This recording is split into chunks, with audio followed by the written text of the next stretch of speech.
As we prepare for Stewardship Ingathering next Sunday on the 18th of November, we continue our tradition of hearing stewardship reflections from members of the congregation.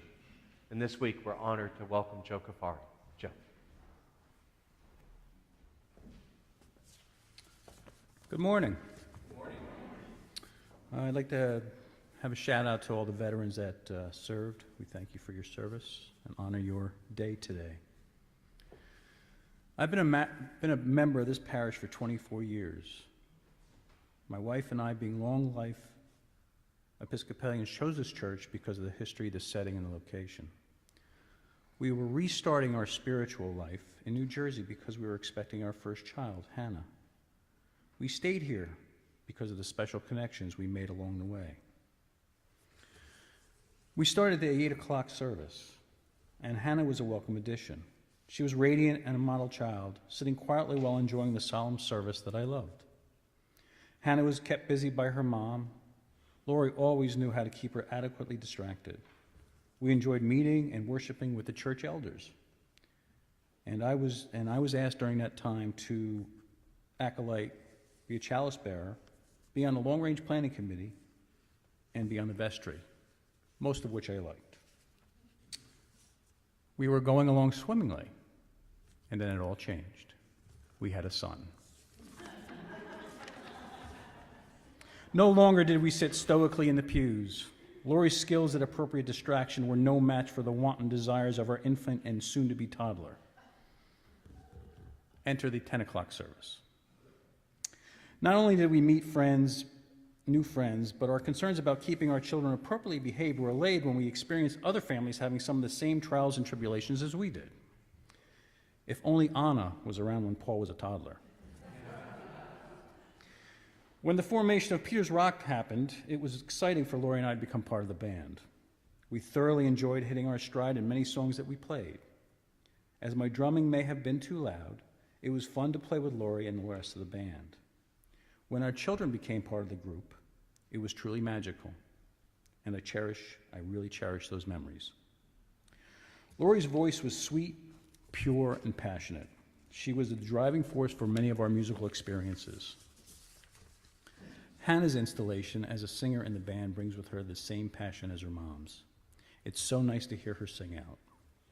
Paul, my rambunctious child, became the musical gem of the family. Early on, he had a keen ear, a great sense of rhythm, and the ability to pick up a tune instantly. He has become a superior musician and is now touring with some jazz heavyweights. I am so proud of both of them. A little bit about me. My avocation has always been to help people. When I was contemplating a career in school, I chose something that I believed I would like to do. So my avocation became my vocation. For those of you who don't know, I'm a licensed therapist, and I'm very fortunate to oversee the largest network of crisis services in the state. When Father Dirk asked me to speak today, I was more than happy to oblige. I've spoken here twice before in very emotional services, so I wanted the opportunity to speak on a happier occasion. When we listen to the scriptures and teachings, we bring that home to our personal lives, and whether consciously or not, we apply those teachings. Despite us acting like someone possessed to get our families to church on time and appropriately groomed, I honestly believe we all have the inherent sense of empathy, compassion, and connectedness. St. Peter's role in the freehold community cannot be overstated. The mission of giving back is outstanding. The sense of community shines, whether it is the outreach dinners, caring for the homeless, and supporting the many recovery programs that we have. I am very happy that we can provide some relief. I grew up in a very different world than today. We try to struggle and to make sense of what's going on with all the recent issues. With the construction of Crossroads, our sense of community can only be enhanced and expanded. I believe we all have a desire to give back, and really there is no better place to do it.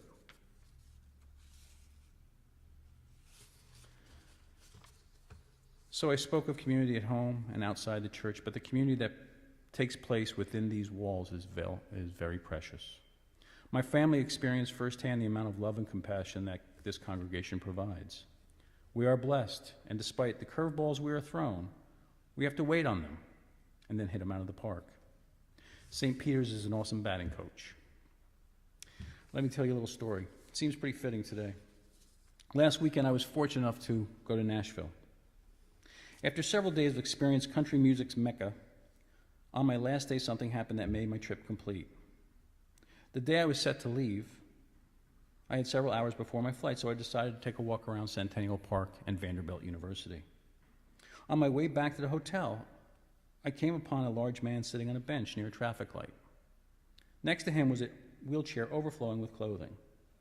As I approached him, he asked me if I could push him in his wheelchair across the street and up the hill. Without hesitation, I said absolutely. He remarkably jumped on the wheelchair, on top of the clothes, and off we went. He told me if I could push him to the blue sign up the street, he would really appreciate it. Off we went across the street and up the hill. He told me to stay in the street as the sidewalk was too bumpy. I obliged. We walked past several cement trucks as they're building like crazy in Nashville and reached the blue sign. Well, that blue sign happened to be St. Augustine's Episcopal Church. He told me to stop and knock on the door and tell him that he was here. I entered the church and found a woman who was most gracious and came out to greet Roger. Despite it being a small gesture of giving, it was monumental to Roger and it made my trip complete. So how am I to tie this into stewardship? I really can't. Charitable giving can be tricky. There are many charities vying for your money, for your contributions. I try to pick the ones that are heartfelt, worthwhile, and meaningful. The only thing I can tell you is whatever you give to St. Peter's, it's well worth the investment. Thank you.